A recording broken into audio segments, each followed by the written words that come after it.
On the face of it, there is something rather strange about human psychology. Human beings live in a state of mind called sanity on a small planet in space.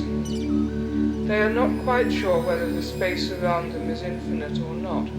Either way, it is unthinkable. If they think about time, they find it is inconceivable that it had a beginning.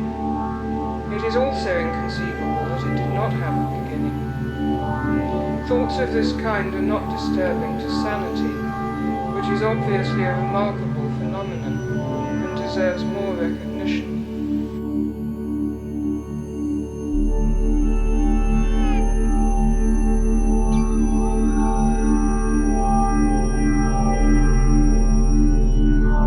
The perception that existence exists invalidates the normal personality, as does the imminence of death. Now, if you see that it is inconceivable that anything should exist, it is evident that at least one inconceivable fact is there. That is to say, that which exists is not limited to the conceivable. Since the inconceivable is there, it is impossible to set any limit to the quantity of inconceivableness which may be present in the situation. Now, were the existence of anything consistently to remind you of the fact of inconceivability, since it is impossible to live without interacting with a large number of existing things, it would be impossible for you to feel in the same way about the conceivable. If anyone were reminded of the inconceivable by the fact of existence at all constantly, he would sooner or later have the perception that there may be inconceivable considerations which are inconceivably more important than any conceivable consideration could be. Now, if you do have a perception that any conceivable consideration may be utterly invalidated by some other consideration which you do not know, and if you are reminded of this perception constantly by the fact that things exist, certain modifications take place in the way you feel about things. These modifications have not taken place in the psychology of most people.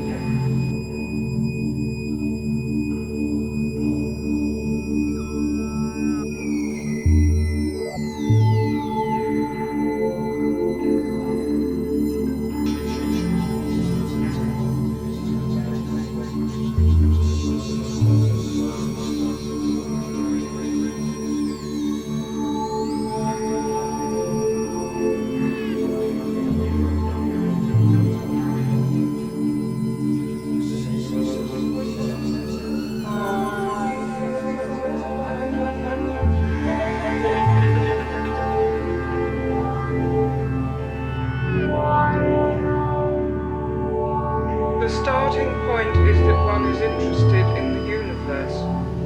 One observes that one is finite and that this is intolerable. One has a limited time and apparently limited capacities with which to find anything out. Therefore, it is possible to despair. There are many orders of despair, and none of them are known to normal psychology. This is demonstrated by the fact that it does not become existential. Normal psychology will never devalue anything. Existential psychology, at least to a certain point, consists of exploiting the recoil from the despair of finiteness. The recoil is a drive with at least the instinctive immediacy of the survival instinct. There is no point in saying, what is there to do? What could such a drive possibly tend towards? The survival instinct tends to prolong life. The fundamental drive tends to inform itself about the universe.